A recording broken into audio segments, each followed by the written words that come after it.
What's up guys, this is Balázs from Racing Brick. The LEGO Technic 42093 Chevrolet Corvette ZR1 might not be the perfect replica of the real car, but it's a great build for a decent price and it has a very cool B model as well. It is also very popular among the alternate model designers. It has 29 C, D, E models currently listed on replicable.com and the list grows almost every day. Today I will show you the official and a few unofficial builds, so let's start. Here are the two models you can build using the instructions from LEGO. The A model is the Chevrolet Corvette ZR1 and the B model is a hot rod. Usually the Corvette is mocked for the front end, which does not really look like the real car. Due to the scale of the car and the available Technic pieces, there's really not much to be done to improve it, but I try to do my best on my RC version to make it more realistic. I hope there is some improvement, but it's up to you to decide.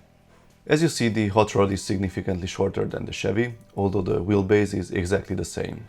There are a lot of pieces left after we build the hot rod. According to a quick comparison on Replicable, we have 40% of the pieces unused. Both models have similar functions, although that list is pretty short. There's a V8 engine at the front that is driven by the rear wheels through a differential, and there's hand-of-God steering with a knob at the rear. And that's pretty much it. No opening doors or anything else that we usually see on bigger models. But thanks to that, both models are pretty sturdy and playable. Steering the cars with the knob at the back is easy, but the turning radius is not that great. I really like the rattling sound of the Mini V8. With the hot rod we can actually see more of the action going on there. So these were the official models, now let's try some of the alternates. I selected 3 of them, all made by the master of the alternate models, Grohl, who is by the way living the A4 dream as he's a Technic set designer working for LEGO. The first model we built is a Luma Racer. This is the only model of the 3 that has high-quality digital instructions created by M. Longer. These instructions are much easier to follow than the video guides, but they are not exactly for beginners. At some stages a lot of things are happening in a single step, so you need to pay attention.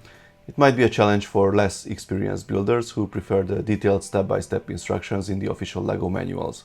The building time was around 1 hour. As you see, there aren't many parts left, so this model uses much more from the original set than the official B model.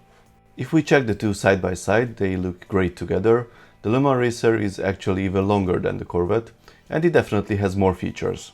Hand-of-God steering is located on the top and it is easily accessible and usable. The turning radius is also improved compared to the base model. The engine cover opens and there's even a support rod that you can unfold. It's very convenient. You can see the V8 engine in action. Actually, you get an overview of the whole drivetrain as the differential is also visible. The car looks great from the front and from the side as well. It clearly has the main characteristics of a Le Mans race car. Build is quite sturdy, nothing will fall off easily. The rear section has some nice details like the wing, lights and exhaust pipes. The only parts that are not secured in place are at the front, but they don't move during normal playing, so it does not affect the overall experience. There are some quite interesting building techniques used. The support for the rear view mirrors, for example, is held in place by the tension of that connected soft axle. As you see, if I remove the soft axle, it moves around freely. If we look at the car from the side, you can see that the front axle is one stud higher than the rear, and it gives a very cool, aggressive look to the car. The beams under the side panels are almost touching the ground, but the car remains playable on hard floor. All in all, it's a great looking alternate model, definitely recommended to build. Let's see the next one, which is an open wheel Formula race car. Unfortunately, it only has video instructions, so it's a bit more challenging to follow, but I managed to build it in about 1.5 hours. It has quite a few unused parts, but it's a car that does not have too many body panels, so it's understandable. And as a nice surprise, we even have an accessory built. It also looks great next to the Corvette. The dimensions are similar, but the Formula Racer has a much longer wheelbase. The car has all the main characteristics of a Formula race car, like the front wings, the long nose, even the cockpit protection halo is there. It has a working V6 engine behind the driver. It is driven by the rear wheels through a differential. There's no hand-of-God steering this time, but as a very impressive feature, there's actually a working steering wheel. It can be operated manually, although it is actually easier to adjust the angle of the wheels. We can find many authentic details on the car, a quite impressive build considering the part limitation of the original model. If we check the side view, we can see that it is leaning forward like the Luma Racer, although the whole car sits a bit higher.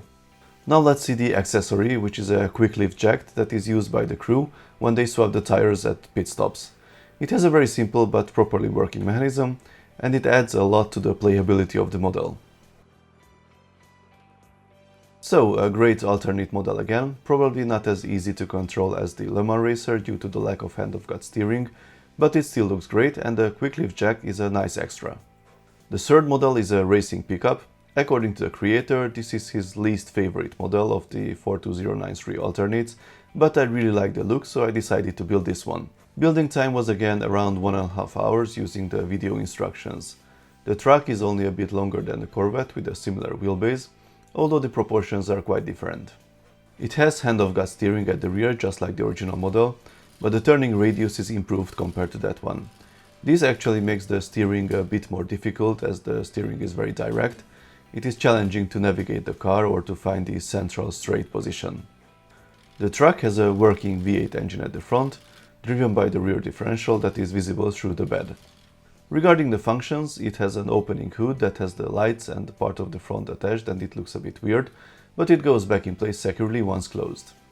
The roof is unfortunately not very well secured, so you need to pay attention how you grab the car.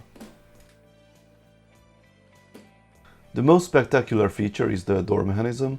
They open upwards and sideways as well, which makes a lot of cool looking poses available.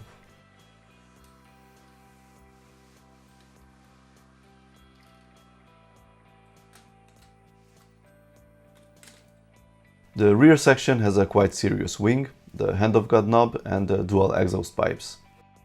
All in all, this is probably the least sturdy one of the three alternates, but for me the fact that it is a racing truck compensates for the weaknesses. So this was my quick presentation of the official 42093 A and B models and some of the alternates. I really do recommend this set as there are many more possibilities.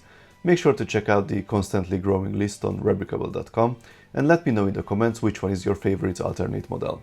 If you like this video, then please give it a thumbs up. You can also subscribe and tap the notification bell if you don't want to miss my Technic reviews and other LEGO RC videos. See you next time, bye bye!